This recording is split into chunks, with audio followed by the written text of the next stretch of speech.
What's going on, hikers? In today's video, we're going to address the question, how to treat water while backpacking. If you're new to the channel, my name is Jeremiah Stringer, and here we talk about all things hiking and backpacking. So if you love getting out and hitting the trails, consider subscribing. I do have 5 total different ways that you could treat your water while out on trail. And topping off the list at number 1 is using the boiling technique. Now you will need a metal container to do this, and it is the cheapest way, but not necessarily the most efficient way.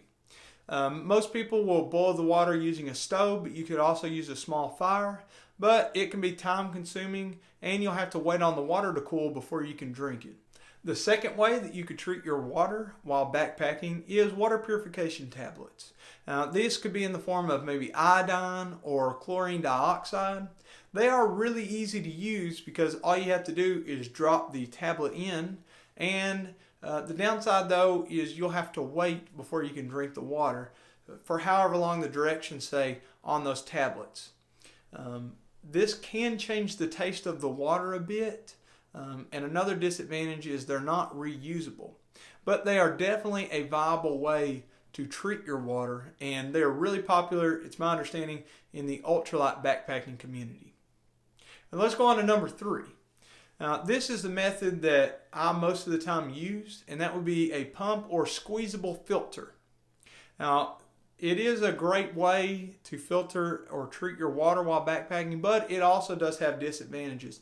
So basically what you have to do is have some kind of container. I use the Sawyer Squeeze, and you fill up the pouch or container, and you have to force the water through the filter. They are great because they're reusable, but it can be a little bit time consuming.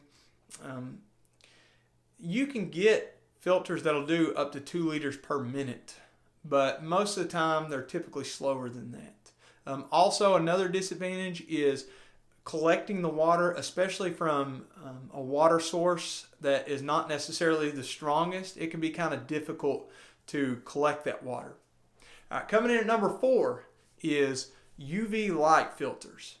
Now these are super easy to use. You basically just stick the UV filter into your water container, and then you turn it on and swirl it around for 90 seconds. The disadvantage is they're typically the most expensive of the 5 methods I'm sharing with you, but they are reusable. Number 5 would be a gravity-fed filter. Now, the Sawyer Squeeze I use, I'll link it in the description below.